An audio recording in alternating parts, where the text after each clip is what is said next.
Hello, thanks for listening to Psyche Design. I am back with my friend Aud, who is an INTP, and this time we're going to be talking about the Trickster function. If you missed the last episode about the inferior, go ahead and listen to that. The Trickster function is another shadowy function, but it has a different sort of archetype to it than the inferior. So while the inferior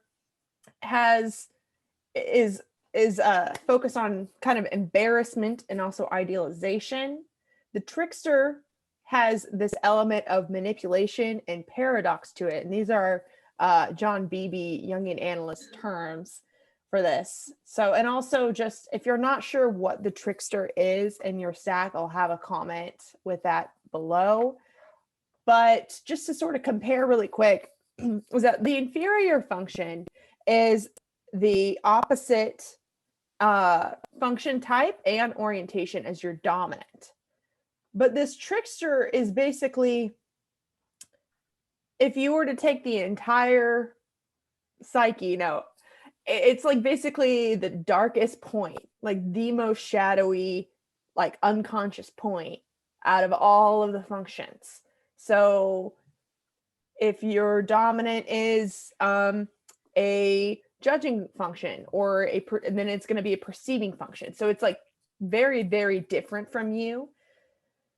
So yeah, how do you want to just jump in and kind of how do you see the Trickster? I can kind of start rambling whenever I get into it. A rant. So the easiest way to determine what your Trickster function is simply look at your tertiary function, and the opposite orientation of your tertiary is the Trickster. So for Megan, it's introverted sensing because yes, it's introverted sensing because your tertiary is extroverted sensing, and for me it's the exact opposite. It's extroverted sensing because my tertiary is introverted sensing.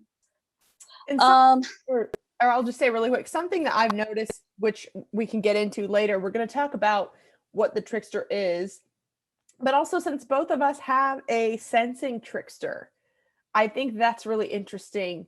I've noticed the Trickster come up mostly, like I think my Trickster is activated around INTPs and INFPs quite a lot compared to others, because I think that there's sort of like it can feel like our mental blind spots are sort of battling each other, where because if you think of the tertiary function as your inner child or like the divine child, then the Trickster is almost like this evil devilish child. So they're both kind of children. And if the Tricksters battle for me with an INP, then it can feel like we're both kind of being children. We're like, my SE like thinks I'm like great, and your SI like, I don't know. So it's kind of an interesting dynamic. Wait till you meet somebody who has your Trickster as their dominant, right? Yeah, and that's a whole other wow. It really opens your eyes about all kinds of things. The funny thing about the Trickster, I want to make this clear because I've heard a lot of people talk about the shadow function, but sometimes they sort of overlook this aspect, and I really want everybody to sort of think about this aspect. Why it's called the shadow function, first of all. Yeah. Why we have the shadow of the personality. So to have a shadow in a colloquial sense, you have to have a light source, and then you have to have some particle, whether it's solid as we see it or liquid, it doesn't matter, because even water has shadows, right? And our light needs to bounce off the particle and reflect it back out. So therefore the shadow is a part behind the particle that basically light can't get through. And that's how shadow is formed. Like when you're walking around out in the sun, you can see the shadow because that's showing you, so your body the light hit the body in these angles, and that's why these parts did not get the light going, and it didn't get to reflect the light from that surface. This is why I bring an INTP on my channel. No, I love that so much. That's like just such a perfect example of like, let me explain the principle and let me give you an anecdote, an idea to visualize it. So thank you. Yeah. You're welcome. No, really. like I've never even really thought about it in that way of like what's the mechanism of the shadow does, and that the light literally needs something to bounce off of, right? Right. Mm-hmm. And Yeah. usually the conscious function is what's out in the light. Yeah. Yeah. So that's why the shadow functions are not things that we embody. That's why it's the things that we reject. It's because in order to be conscious, this is the particle that we're reflecting of. Like my dominant TI is absolutely reflecting all kinds of light. So then therefore the extrovert thinking is super behind me and not getting any light, basically. And that's something that people need to sort of, I think that would be really helpful for people to approach the angle from. So by that logic, so now that I'm kind of getting the visual here, how do you think, so if we're thinking of the trickster as being like the darkest point or like the shadowiest point, then how does it prop up or interact with the dominant, in your opinion? Honestly, it rarely does. Mm-hmm. In our day-to-day life, I sometimes I read tweets about ENFJs like, is this SI? And I'm like, I just burst out laughing. I'm like, you guys don't know what you're talking about.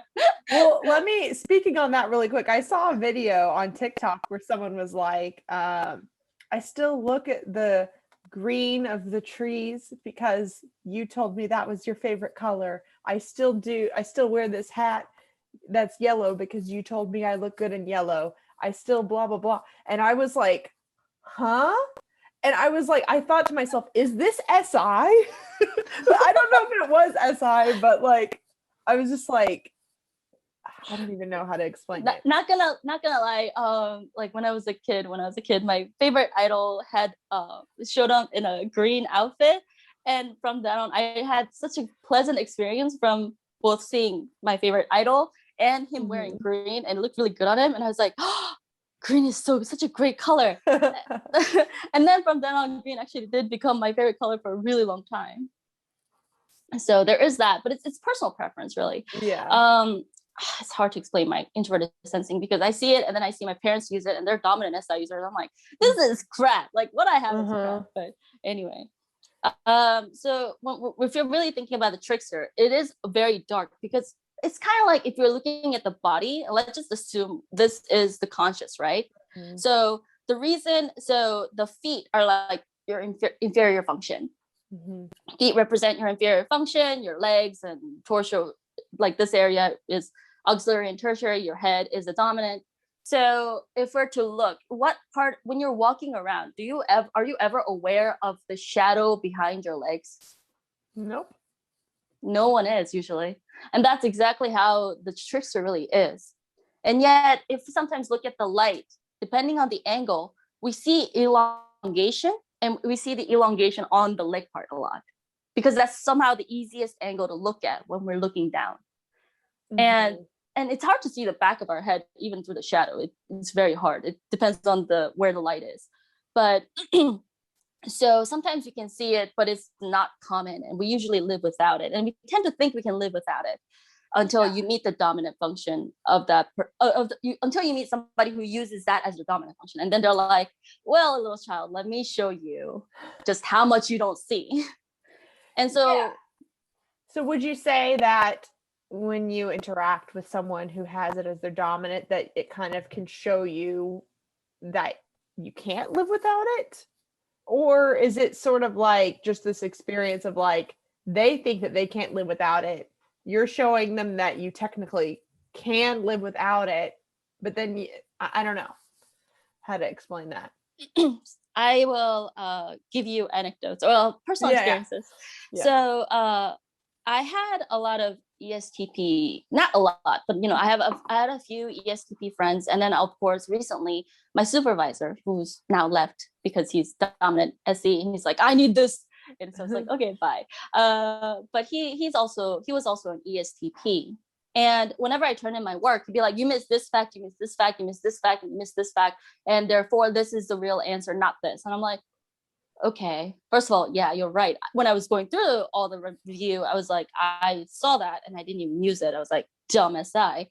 And then I'm like, when I was going through, I didn't even see that, right? Right. So you get to really experience like, and so I would like, he's like, you missed this on this part. And I was like, oh, wow, it's there. I didn't see this. We just popped out. I can't say that, but you know, it was always there. So, but I was talking to an ISFJ once who was talking about how it's like, yeah, when your legs start to feel a little limp, that's when you know that you need to go for a run or something. And I was like, what does that feel like? Like the only way that I would have like a workout routine would be if I decided Monday, Wednesday, Friday. I didn't know how to like, I'm just like, I don't know how to like listen to my body to like tell me when I would need to do that. I felt really like dumb in that area of like, what do you mean when they feel limp? So like, I don't know. Well, yeah, they don't really feel limp because mine is obviously a duller, much duller than like an ESTP or ISTJ or ISFJ. But like sometimes you walk out every day and your knees are sore and you're like, okay, I am getting too fat right now. I need to go to the gym and get rid of it, or like my knees will give out for sure. You know, it's that kind of like awareness of the body. Like I said, I am not an NI user, but yeah, but my brother, he's an ENTJ, and he'll just get hurt, right? He'll get all these physical injuries, and then he'll just walk about, and you're like, yeah, this hurts. So what? And I'm like, go see a freaking doctor. Yeah. What's wrong with you? Yeah. He's like, well, I'm a doctor, and I said I don't need anything. I'm like, yeah, and then you're gonna get screwed like in 30 years when you're actually old. He's like, yeah, well, I accepted it. I'm like, it's actually bad because like my dad is an ENFJ and he had like melanoma, skin cancer, and it's gone now. But it was like, my mom was like, you need to get that checked. He's like, no, I don't. It's fine. And like, if it wasn't for an ESFJ mom being like, you have to get that checked, it's like, yeah, that's the sort of blind spot stuff. If you just don't think that if you're not paying attention to things like that. Right. And it kind of scares me, even like watching him as he ages, he doesn't care about monitoring things like that. It kind of makes me think like, man, I really have to monitor and like know my body, because if something's wrong, I'm going to have to tell a doctor like my symptoms, you know, like I don't keep track of that. So that's like really daunting to me. Now, that being said, you know, my ENFJ friend is absolutely keeping track of that using extroverted sensing.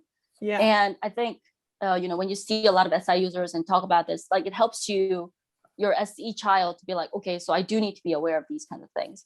And so, yeah. So at least there's that.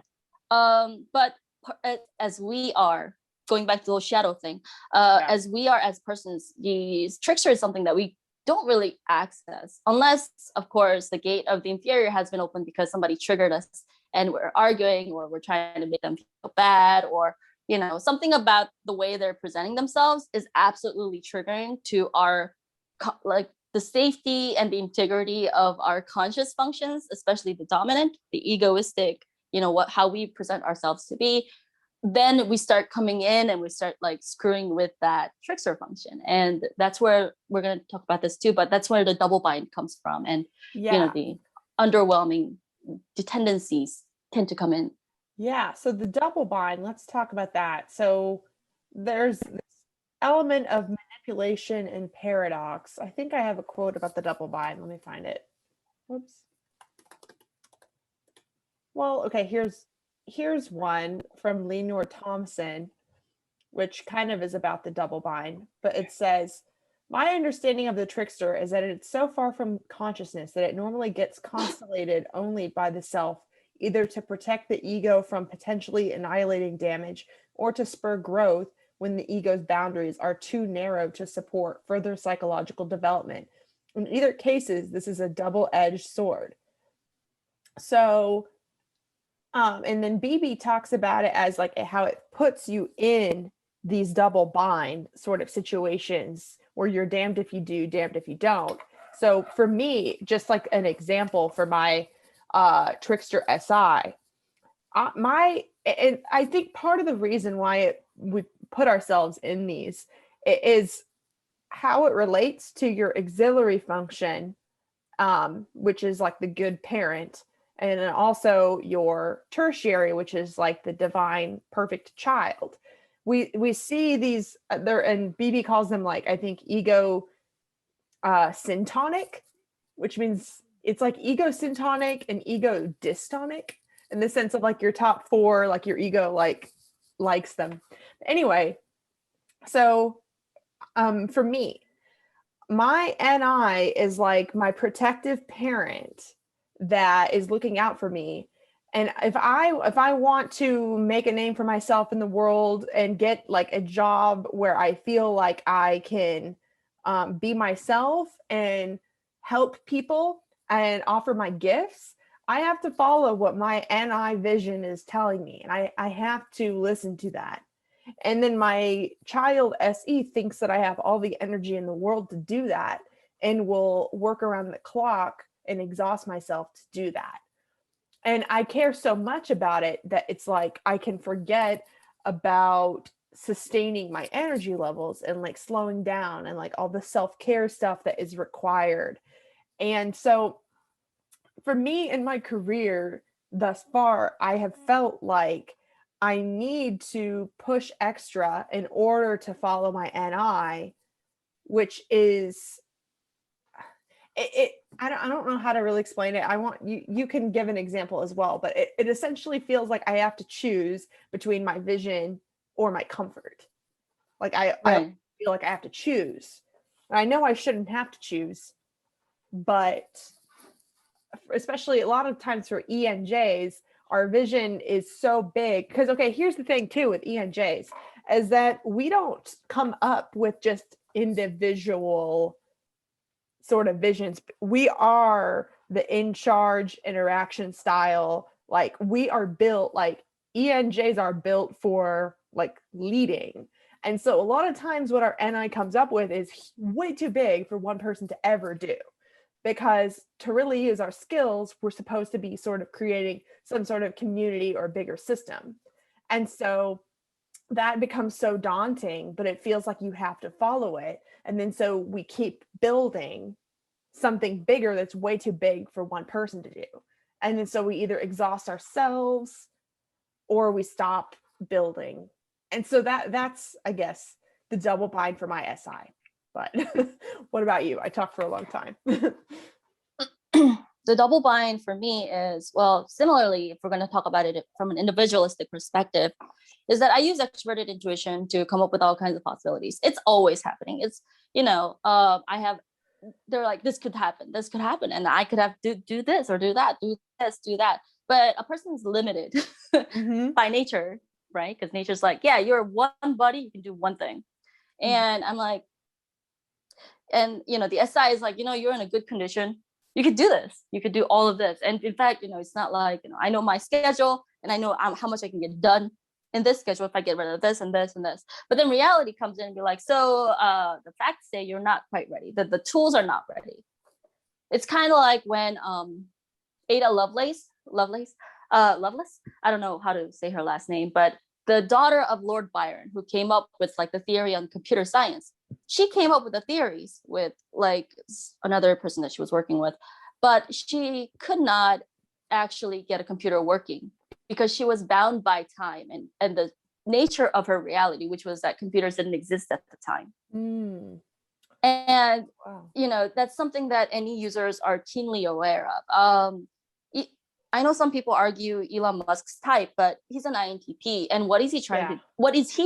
He's trying to get people to Mars, and he wants to play with financial system occasionally. He wants to get everybody on the electric car. I think to start with, I think there's something else that, we're really trying to go forward. But what is he always dealing with? Like, oh yeah, well, especially in the beginning, everybody's like, well, you know what? You can't do it. The technology's not there, And so extroverted intuition from an auxiliary perspective is always trying to push forward and try to create like more possibilities and more things and more, space basically for development and future, I guess, things like flying cars. We really want to see it. Extroverted intuitors absolutely want to see that happen. But extroverted sensing comes in, it's like, so that these are the problems. These are the logistical problems to your possibilities. This is how much it's going to cost. This is what's going to happen. And these are the like regulations you have to deal with, blah, blah, blah, blah, blah, blah. And the NE is like, oh God, like, do I give up on this dream, or do I go ahead and deal with all of these logistical problems, you know? So I don't know the facts on this because I don't know enough about his life, but assuming Einstein was an INTP, wasn't there a lot of his philosophy that like science wasn't able to prove that we've like now proved? Yeah. I don't know the examples of that, but that came to mind.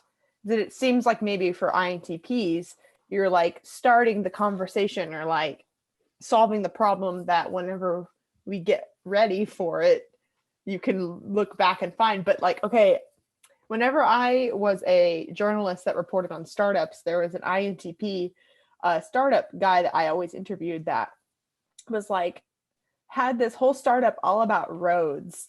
And it was like, when we have the future of self-driving cars, we're going to need to count on that there is like internet, basically for it to work. And like also roads cost a lot of money now, and infrastructure is a huge problem. So why don't we design the roads so that they make money for the cities rather than the cities having to pay for the roads, and let the roads support the self-driving cars. And it was like a whole idea for the roads to actually be making money for the cities. And this poor guy, I mean, he's so smart and it's such a great idea, but how are you going to do that? How are you like, so he's had like these certain pilot programs where he would get like 1 mile and he would get to do it and then basically prove that it works. And he's had certain cities like allow him to do that. But is it going to happen in his lifetime? I don't know. And that's like another thing that came to mind. It's like, it would be great if we could do that, but it is almost like challenging the SE of right now. I don't know. It seems like we both with sensing blind spots, or not, blind spots, Trickster, push the limits of what's possible with our auxiliary intuition. That's correct. And I mean, we talked about it briefly, how Elon Musk is actually pushing against the boundary of extroverted sensing. And a lot of ENJs also push on the boundary of introverted sensing, simply by the nature of our conscious functions. For example, Martin Luther King setting a new tradition of making sure that if we say all men are created equal, that all men actually be treated as equal. And for Elon Musk, actually proving, hey, I'm going to use Tesla, and instead of going from hybrid to hydrogen cars or whatever that these companies want to do, we're going to go straight to electric cars, and we're going to just develop from then on, So there was a skipping of that extroverted sensing or introverted sensing that people wanted to do. I think it's more extroverted sensing. And this is all based on the assumption that Elon Musk is more likely to be an INTP than any other types. I could be wrong if, he turns out not to be an INTP. So that's something people should keep in mind. I tend to think he is too, but a lot of people are arguing that he's an INTJ. And then I also want to talk about the other aspect. I don't want to cut you off. But... Yeah. Well, I just was going to say too, really quick, that it's like, if Elon Musk was an SP, for example, he might feel more inclined to do what you could do now and really engage with with car companies. Like, SE is going to want to engage with what's possible now, where it seems like in order for Elon Musk to create something like Tesla, he had to kind of ignore or like not even really be paying attention to the landscape of what's happening now in order to get into the NE of what could be and then create it. And Martin Luther King had to ignore some of the traditions in order to come up with a captivating enough new path that would ignore that. So it seems like, how would you say the role of us kind of ignoring or thinking of the trickster as a blind spot, how much do you think that plays a role? If you don't know what the standards are, you naturally create standards yourself. And if it's good enough, other people will see it and they'll like it. So there's also this aspect, unless you had something else you wanted to bring up, there's also this aspect of the trickster, because Carl Jung talks about the trickster as an archetype. And then Jungian analyst John Beebe came along and basically connected this seventh function with the trickster. So what Carl Jung had to say about the trickster right here is, although he's not really evil, the trickster does the most atrocious things from sheer unconsciousness and unrelatedness. There's malicious pranks, his powers as a shapeshifter, his dual nature, half animal, half divine. So, yeah, I wanted to talk about this. It's hard for me to even come up with examples in myself, because I think that when the trickster does come out from certain people, or from people that we aren't really aware that we're acting half animal when we're doing it, because we're not really aware of it when we're doing it. So technically, if I'm arguing with somebody and they seem to hurt me, right? If my ego feels threatened, suddenly I seem to catch all kinds of details that I didn't see before. Okay. So you're arguing this, but look at what you're saying here. Like, this is what you're saying. So, what are you really saying? You don't know what you're talking about. And that has happened. Your SE coming up? Or yeah, it only happens when I'm like feeling like, oh my God, am I actually losing? Kind of a situation. But I want to bring up the archetype as, Christopher Nolan did these Batman movies, and they're really amazing from archetype perspective, because I think he's an INTJ or something. Like, God, the second movie with Joker, I haven't watched. We can see. Did you watch it? No, I haven't. Then I can't spoil it. It's okay. I'm not gonna watch it. I bet it would be helpful for people listening. Yeah. So Heath Ledger plays the Joker. Rest in peace, that guy. And what you see throughout the movie is somebody who says he has no plan, but carries out these plans that really couldn't be done without having plans. He constantly lies about his origin story. Like, this was a meme at the time. It's like, how do you think, or, like, let's put a smile on that face. And how do you think I got these scars? Or let me tell you how I got these scars, because, my mom did this, or my dad did this, or my friends did this. It was a lie constantly. But what it really did, is that the Joker showed us the holes in Batman's ego, the dominant function. So Batman in the second movie is sort of like becoming the accepted vigilante of Gotham City. The police is supposed to catch him, but they're really working with him because he's doing the job really well.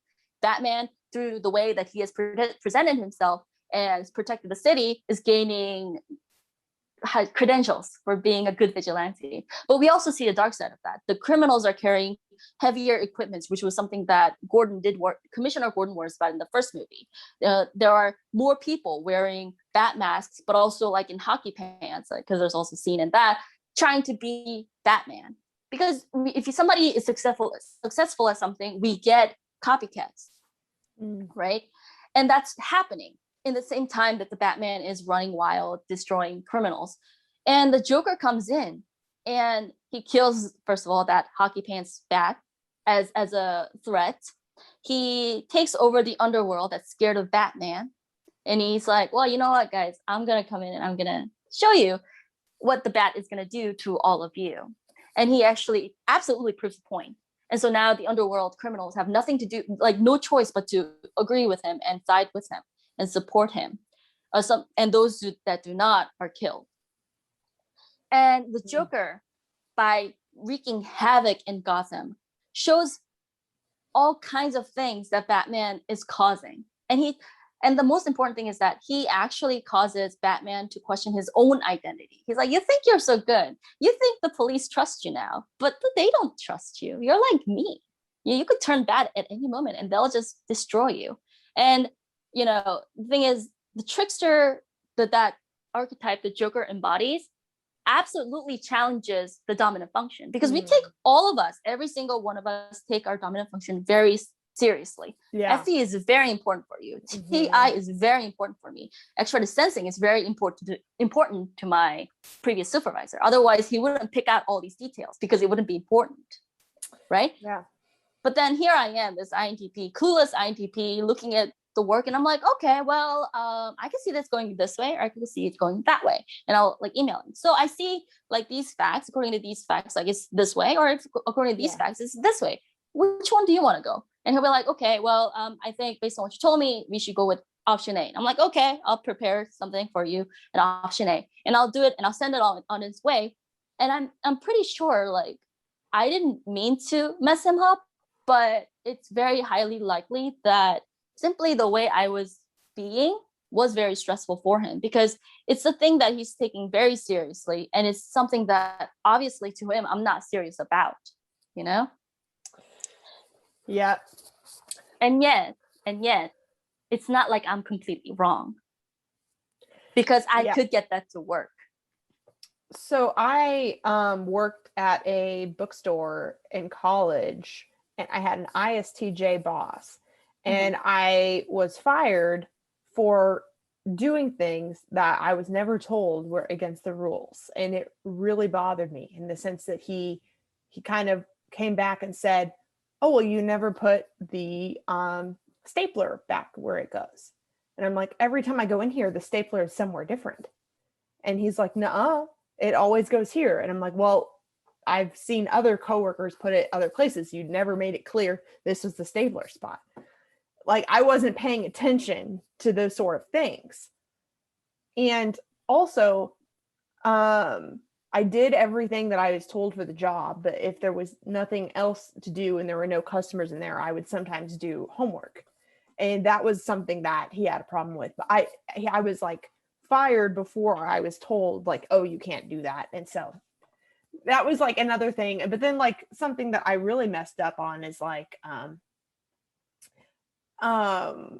I had to like put a bunch of emails into our email list system. And I was looking on, like I was typing them all up, and apparently a lot of them went back as not a real email, because I probably did some typos in there. So that was another problem that he had.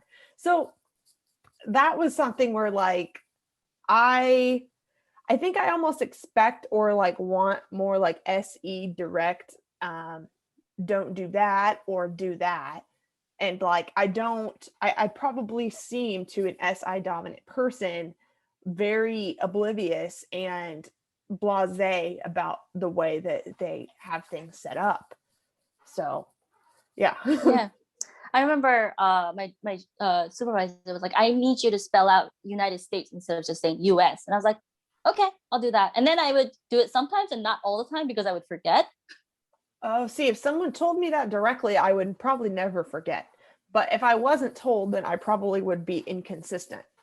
And then initially, like, you know, because I was obviously using precedential, like his things that he already worked on that I had an example of. And I would say, oh, it says US here, so it's okay to use it. But he's like, no, I need you to use United States. And so I'm like, okay. And then I forget about it. So then I'm like, okay, how do I, and he would tell me of several times, like, I need you to change this to United States. And I was like, okay, so how do I deal with this situation without getting into trouble? So then I removed it entirely.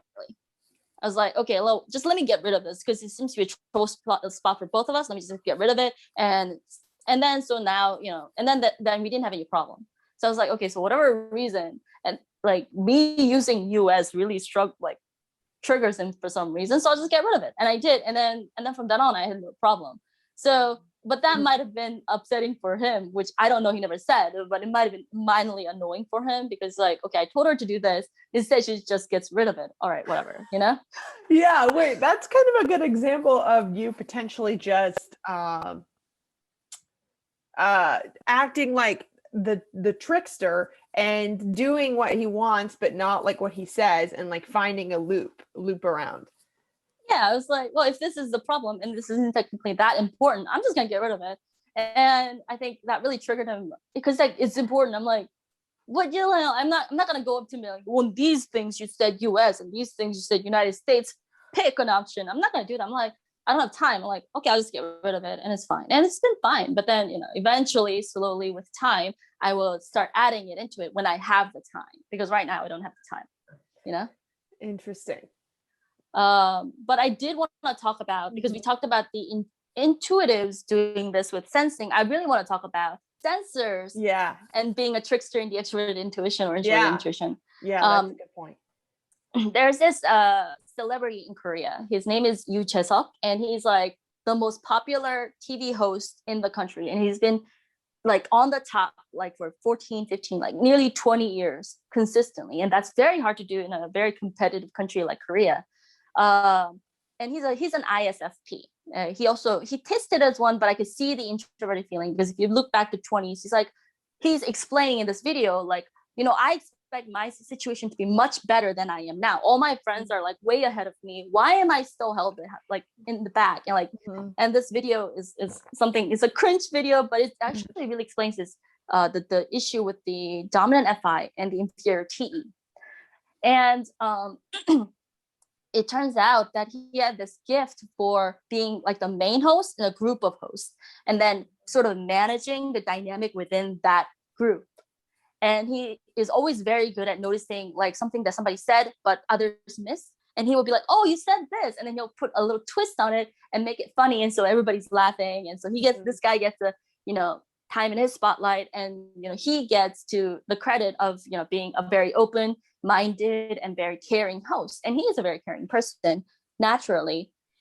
And so throughout different shows, he shows different aspects. And then there's this one show called Infinite Challenge. I remember seeing it back in 2006 when they were just starting off. I really loved it. I would watch it all the time because like it was so fascinating to me. And at the time I was staying with my aunt, and she was like, why do you find that funny? You watch it all the time. And I'm like, it's hilarious. It's amazing. I don't know why you don't get it. It's so funny. It actually, in a couple of years, like in 2008, 9-ish, it did become like they got all the major awards. They sweeped it, that show. It got to that level because so many people liked it. But being an NE user, of course, I'm going to be there first. I'm going to see the potential and I'm going to enjoy it, right? Yeah. Before anybody else gets to do it. Anyway, the format of this show is that they will try anything, right? It's a very extroverted sensing auxiliary there. We're going to try being a coffee machine, like a vending machine, instead of the vending machine, because we want to preserve energy. So we're going to, make the coffee in ourselves in a coffee vending machine, and we're going to give you the coffee, and made a joke out of that. We're going to retake the college exam or high school, separate graduation / college entrance exam. And we're going to see what the scores are. We're going to go visit an unmanned, an island, a remote island in Philippines where it's uninhabited island. And we're going to spend a day there, and they make a fun, show out of that. What happens is, through all these experiences, all the constant doing that this show did, it actually ended up sprouting all kinds of new shows in Korea that are currently in the format that it is. For example, like having many people as hosts instead of a host and guests. That's a development that happened. There's a whole show about going to like these really remote parts of the world and spending time there and trying to like make a living out of it. There's a show there. There are like, traveling shows. There are these like, well, what if we were married? And then there's that show, all kinds of shows that kind of sprout off of what these folks did in Infinite Challenge. So by the ISFPs basically engaging in the auxiliary extrovert sensing, because they're not aware of what's possible, they actually created more possibilities simply through the action that others could then take and make it into their own. Okay. Yeah, that's interesting. But like, I guess, so they weren't able to, I guess, sit and brainstorm a bunch of shows. Like, I guess I really see the trickster. I can see in people the way that they are really just blind to it, but I'm not used to really seeing what you're describing as like this sort of effect that they end up having, because that's really interesting. And it's hard. The only reason I would even have recognized it is because I've followed this celebrity for a very long time, and so and you get to hear about his life story. You get to hear about what he's dealing with currently. Like, for example, he actually limits the amount of opportunities that he could have. so that he could do well in the few shows that he is in charge of, for example. So his choice by doing that as a censor, he's actually kind of cutting off extroverted intuitions. Like, I could do all of these shows, but he's like, no. I need to focus on the shows that I am absolutely in charge of. I mean, I need to make sure I'm in top shape for those shows, and I need to make sure that those shows' needs are taken care of. And that's what he does with the family. You know, he sleeps with his son. I don't know if he still does that because the son might be older, but because at the time, because the son couldn't sleep by himself because he was really scared of the dark or something. So he would sleep with his son every night and take care of him. Like, these like inferior TE things that people wouldn't normally hear about, but because he's a celebrity, we get to hear about it. Yeah. So in a normal everyday basis, we wouldn't know how our behavior becomes a trickster, but it doesn't have an effect. It does have an effect simply because of the way we are. Would you say that most people are unaware of the way in which their own trickster has an effect on their life? Yeah, I definitely didn't know it. And I wouldn't you have can see it from you can maybe see other people's trickster, like, especially for me, like, okay, especially if it's your dominant. I notice the emotional impact that ITJs have on people, for sure. Mm-hmm. And ITJs, I've noticed their FE trickster can create a great space for a new sort of conversation and community to happen, or they can accidentally create something that shuts down communication and makes people feel unsafe to share. So, for example, an INTJ might come up with their own system for something and get a bunch of followers on it and accidentally create a space in which, in the FE, people are afraid to question what they said, and they just like all follow like this same logic, and there's it's not a psychologically safe space to disagree or something. I've seen that occur where they don't know that that's what they're doing in the FE. Right. We don't know what we're doing in the trickster. Yeah. Nobody does. Yeah. Because it's the shadow. Yeah. Yeah. And like for me, it was kind of something I've been realizing a lot over the past year. Like, self-love has been a long journey for me, but I've realized that I've gotten pretty far when it comes to self-love and self-trust, but that self-care is completely different. Like people talk about self-care a lot. I realized, like, within the last 6 months or so, like a new level of how much I don't do self-care, because just because I can live my life confidently and beat myself up less doesn't mean that I'm actually doing the self-care of giving myself the actual time to like kick my feet back, or like even just anything just nice for myself, like a bubble bath or something. Like, I don't like do little nice things for myself ever, really. But like I love myself. I enjoy being with myself, and that's like probably more for me, more of like FI shadow coming up. But the SI stuff, going the extra mile just for a little slight difference is how it could seem to me. It seems like maybe not worth it. I don't know. Yeah, I get it. I get what you're saying. For me, then, the trickster that I see in EFJs, usually ENFPs. I mean, not ENFJ. Sorry. Usually folks that I talk to who have trickster TI are ENFPs. Yeah. And I look at them and I look at how they're playing with thinking. And what's really funny is that for the trickster to really be effective, because it is double binding, by the way, and that means that, you know, there's so many things I want to talk about, we just don't have time for, but it's all good. The ENFP will tell me these things and he'll say, you know, this is how I calculated it. And, but at the end of the day, like, you know, even type is not really empirically proven, is it? And I'm just like, well, no, it's not. But if it didn't work and if it wasn't true, then we wouldn't be seeing these differences. But to him, because he has extroverted thinking, he's like, yeah, but this could be all not true. And I'm just like, so, I'm like, he's not entirely wrong, He's like, and I'm like, it's not, it does trip me out because I'm like, to me, it's obvious it's true because it's obviously working. Like I've seen it work in my life. It's been beneficial. It's helped me see a lot of blind spots that I wasn't aware of. But now this ENFP comes in, it's like, but this could be this or this could be that. And anything could be like that. And I'm just like, there's a system.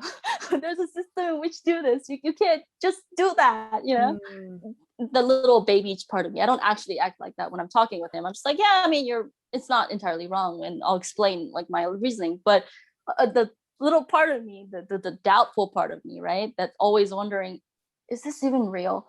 That part comes in. It's like, yeah, he's right. He's right. None of this could actually be real. You just might be, binding yourself in a spider web of your thoughts, thinking you're perceiving reality that way when it really isn't. And so, you fall into that kind of hole of what if, everything that I know is wrong. That makes me think like, so the person who has our dominant as a trickster definitely is capable of tripping us up, but then we're also capable of tripping them up. How do you see that as a difference? It doesn't really work that way though.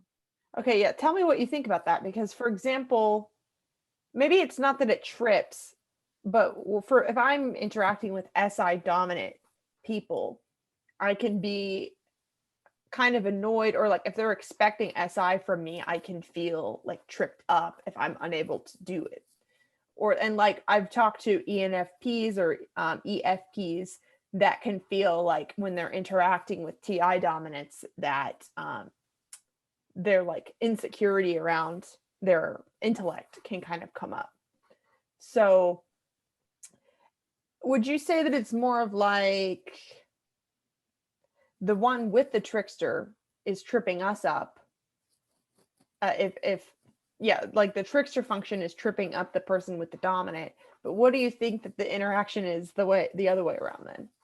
It's a paradox, isn't it? Because the thing is, the way we are trips them up, the dominant person. So ESPs are absolutely tripped up by the way I am.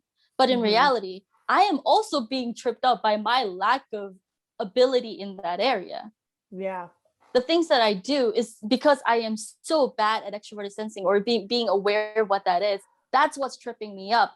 And then, so in my desperate attempt to deal with this problem, I'm like, okay, I'm going to use extroverted intuition and introverted sensing. I'm going to solve this. And I'm like, okay, here you go. Here's the result. And the extroverted sensor is like, what the hell? That's what happens. It's interesting because I think that, so part of the reason why I guess I would say that if you're trying to do shadow work, you probably shouldn't go to the trickster first. It's probably one of the last things you go to, is that like your auxiliary function and your tertiary can kind of work together to makeshift something that will do and can kind of cover up for the trickster, I think. Like maybe it's not the same exact mechanism as the trickster doing its thing, but I think that to some extent, it can do a similar job or like act as though it's that function. Or what do you think about that? Let's think about how the shadow can be changed in form. Either you can put different light on the subject that it is being reflected upon, or you can change the core self. So for example, if I gain weight, my shadow is going to get fatter. Simple, right? Because I'm covering more spaces, so I'm naturally reflecting more light, so the shadow is going to reflect that. Or I can lose more weight and then the shadow will get thinner. The fact is we can't directly influence the shadow. Otherwise they wouldn't use the term shadow is what I think. If we could just directly affect upon it, then we wouldn't call it shadow. It would just be self-development, self-work, whatever. The fact is you have to develop your core functions, your dominant, be aware.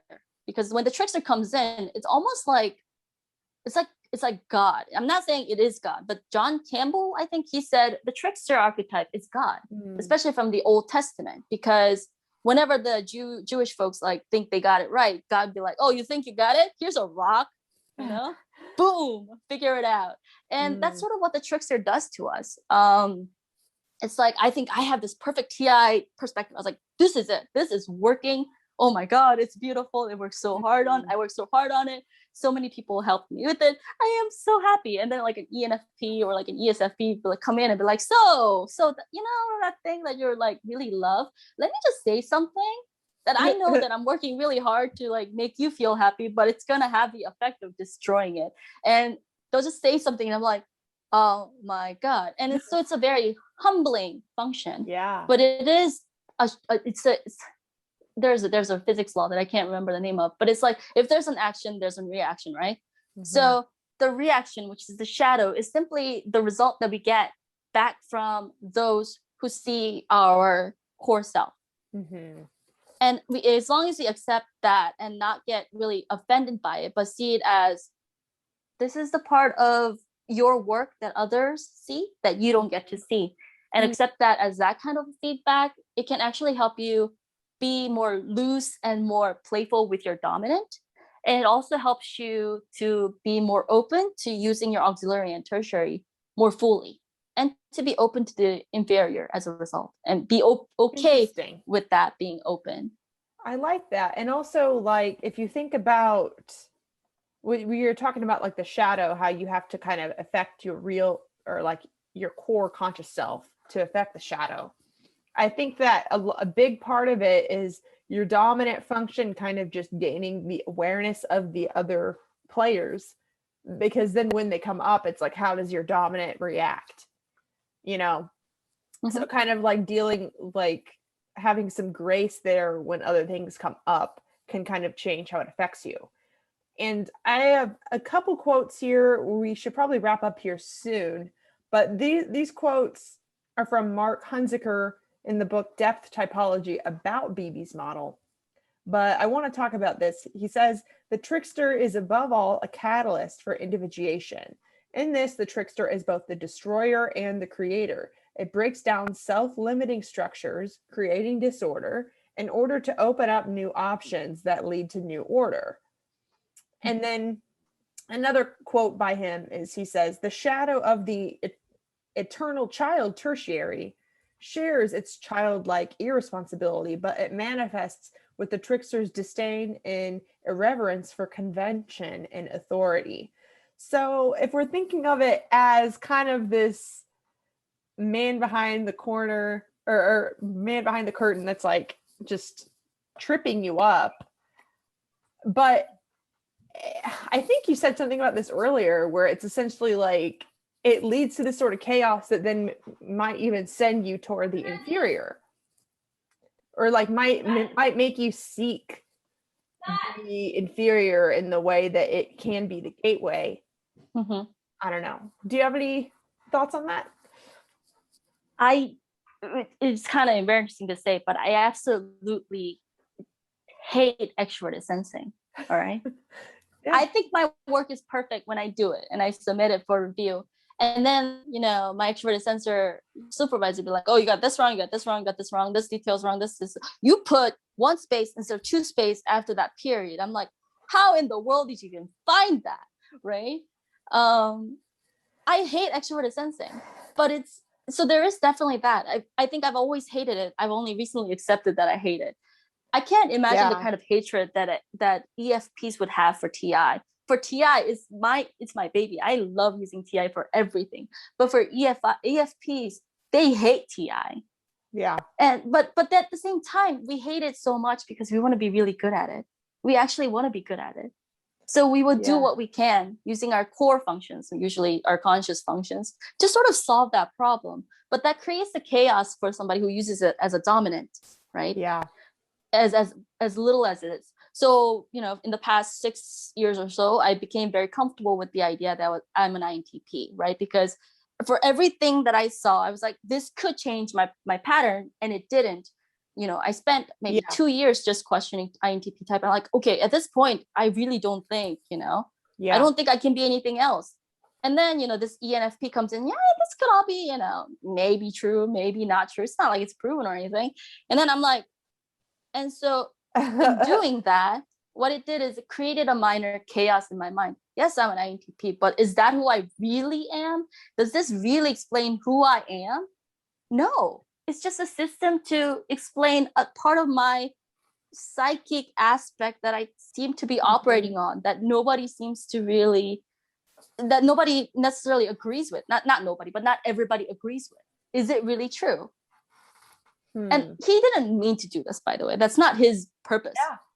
And just the way that they kind of doubt the TI, or like are maybe not thinking about it the way you are, makes kind of triggers doubt in you. Or just an offhanded comment probably with TE. They're just looking for ways to use this information.